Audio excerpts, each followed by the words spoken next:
ಭೂಮಿಯನ್ನು ಸ್ವರ್ಗವನ್ನಾಗಿಸೋದು ಹೇಗೆ ಅಂತ ಯೋಚಿಸಿದಾಗ ಒಂದು ಸರಳವಾದಂತಹ ಉಪಾಯ ಇದೆಯಂತೆ.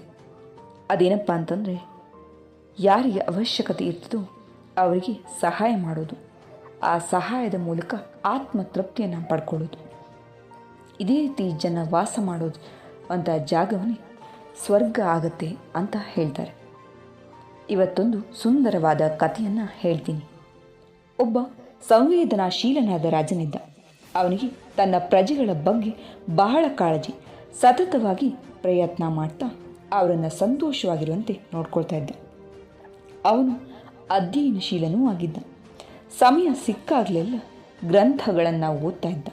ಜ್ಞಾನಿಗಳ ಜೊತೆಗೆ ಸಂವಾದವನ್ನು ಮಾಡ್ತಾ ವಿಷಯ ಸಂಗ್ರಹ ಮಾಡ್ತಾ ಇದ್ದ. ಅವನನ್ನು ಸದಾ 3 ಪ್ರಶ್ನೆಗಳು ಕಾಡ್ತಾ ಇದ್ವು. ಅವುಗಳಿಗೆ ಉತ್ತರಗಳನ್ನು ಹುಡುಕಲಿಕ್ಕೆ ಪ್ರಯತ್ನ ಮಾಡ್ತಾ ಇದ್ದ. ಆ ಪ್ರಶ್ನೆಗಳಂದರೆ, ಪ್ರಪಂಚದಲ್ಲಿ ಅತ್ಯಂತ ಮುಖ್ಯ ವ್ಯಕ್ತಿ ಯಾರು, ಯಾವುದು ಅತ್ಯಂತ ಮುಖ್ಯವಾದ ಕೆಲಸ, ಹಾಗೆ ಕೊನೆಯದಾಗಿ ಕೆಲಸವನ್ನು ಮಾಡಲಿಕ್ಕೆ ಯಾವುದು ಅತ್ಯಂತ ಸರಿಯಾದ ಸಮಯ. ರಾಜ ಈ ಪ್ರಶ್ನೆಗಳನ್ನು ತನ್ನ ಆಸ್ಥಾನದಲ್ಲಿದ್ದ ವಿದ್ವಾಂಸರುಗಳನ್ನು ಕೇಳಿದ. ಯಾರೂ ತೃಪ್ತಿಕರವಾದ ಉತ್ತರಗಳನ್ನು ನೀಡಲಿಲ್ಲ. ಪ್ರತಿಯೊಬ್ಬರಿಗೂ ಯಾರೋ ಪ್ರಮುಖ ವ್ಯಕ್ತಿಯಾಗಿದ್ದು, ಯಾವುದೋ ಮುಖ್ಯ ಕೆಲಸವಾಗಿರ್ತಿತ್ತು, ಯಾವುದೋ ಸರಿಯಾದ ಸಮಯವಾಗಿರ್ತಿತ್ತು. ರಾಜನಿಗೆ ತೃಪ್ತಿಯಾಗಲಿಲ್ಲ. ಆತ ಒಂದು ಬಾರಿ ತನ್ನ ವೇಷ ಮರೆಸಿಕೊಂಡು ರಾಜ್ಯದಲ್ಲಿ ಸುತ್ತಾಟಕ್ಕೆ ನಡೆದ. ತನ್ನ ಜನ ಹೇಗಿದ್ದಾರೆ ಅಂತ ತಿಳಿಯೋದು ಅವನ ಆಸೆ. ಹೀಗೆ ಸುತ್ತಾಡ್ತಿರ್ಬೇಕಾದ್ರೆ ಒಂದಿನ ಸಂಜೆ ಜೋರಾಗಿ ಮಳೆ ಬಂತು. ಮಳೆಯಿಂದ ರಕ್ಷಣೆ ಪಡೀಲಿಕ್ಕೆ ಆತ ಮನೆಯೊಂದನ್ನು ಸೇರಿಕೊಂಡ. ಮನೆಯಲ್ಲಿ ಯಾರೂ ಇರಲಿಲ್ಲ. ಒಬ್ಬ ಮುದುಕ ಮಾತ್ರ ಇದ್ದಾನೆ. ಹೆಂಡತಿ ಬದುಕಿಲ್ಲ. ಮಕ್ಕಳೆಲ್ಲ ಬೇರೆ ಬೇರೆ ಊರುಗಳಲ್ಲಿ ನೆಲೆ ನಿಂತಿದ್ದಾರೆ. ಸಂಜೆ ಪ್ರಾರಂಭವಾದ ಮಳೆ ನಿಲ್ಲೇ ಇಲ್ಲ. ಮುದುಕನೇ ಇವನಿಗಿಷ್ಟು ಅಡುಗೆ ಮಾಡಿ ಬಡಿಸಿದ. ರಾಜ ಅಲ್ಲಿಯೇ ಮಲ್ಕೊಂಡ. ರಾತ್ರಿ ಸುಮಾರು 2 ಗಂಟೆ ಆಗಿರಬೇಕು. ಮಳೆ ಸುರಿತಾನೇ ಇದೆ. ಯಾರು ಬಾಗಿಲು ತಟ್ಟಿದಂತಾಯಿತು. ಮುದುಕ ಎದ್ದು ಬಾಗಿಲನ್ನು ತೆಗೆದ. ಮಲಗಿನಿಂದಲೇ ರಾಜ ಗಮನಿಸ್ತಾ ಇದ್ದ. ಬಾಗಿಲು ತೆಗೆದೊಡನೆ ಒಬ್ಬ ಮಧ್ಯವಯಸ್ಸಿನ ಮನುಷ್ಯ ಒಳಗೆ ಬಂದ. ಮೈ ನೆನೆದು ಸೋತಾ ಇದೆ. ಅವನ ತಲೆಯ ಮೇಲೆ ಭುಜಕ್ಕೆ ಗಾಯಗಳಾಗಿ ರಕ್ತ ನೀರಿನೊಡನೆ ಬೆರೆದು ಮುಖದ ಮೇಲೆ ಇಳಿತಾ ಇದೆ. ಬಟ್ಟೆಗಳೆಲ್ಲ ಕೆಂಪಾಗಿ ಹೋಗಿವೆ. ಆತ ಥರಥರಣಿ ನಡುಗ್ತಾ ಇದ್ದಾನೆ.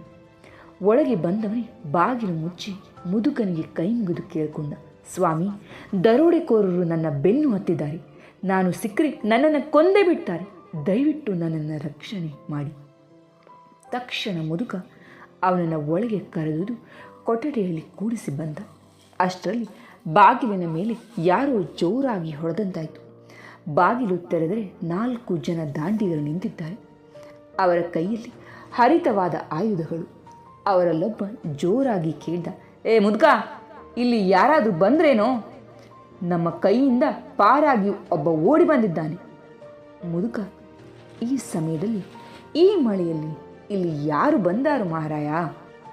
ಈಗ ಬಂದಿದ್ದು ನೀವೇ. ನಿಮಗೇನಾದರೂ ಕುಡಿಲಿಕ್ಕೆ ಮಾಡಿಕೊಡ್ಲೇ ಅಂದ. ಆಗ ಇನ್ನೊಬ್ಬ, ನಡಿಯೋ, ಈ ಮುದುಕನ ಜೊತೆಗೆ ಏನು ಮಾತು ನಿಂದು ಅಂತ ಅಬ್ಬರಿಸಿದ. ಉಳಿದವರು ಮುದುಕನನ್ನು ದುರುಗುಟ್ಟಿ ನೋಡಿ ಹೊರಟೇ ಬಿಟ್ರು. ಮುದುಕ ಮತ್ತೆ ಬಾಗಿಲು ಹಾಕಿ ಒಳಗೆ ಹೋಗಿ ಮೊದಲು ಬಂದಿದ್ದವನನ್ನು ಕರೆದು ಅವನ ಗಾಯಕ್ಕೆ ಔಷಧಿಯನ್ನು ಹಾಕಿ ಊಟ ಮಾಡಲಿಕ್ಕೆ ಕೊಟ್ಟ. ಮಲಗಲಿಕ್ಕೆ ವ್ಯವಸ್ಥೆಯನ್ನು ಮಾಡ್ದ. ಬಟ್ಟೆ ಕೊಟ್ಟ. ಬೆಳಿಗ್ಗೆ ಆ ವ್ಯಕ್ತಿ ಮುದುಕನಿಗೆ ಧನ್ಯವಾದ ಹೇಳಿ ನಡೆದ.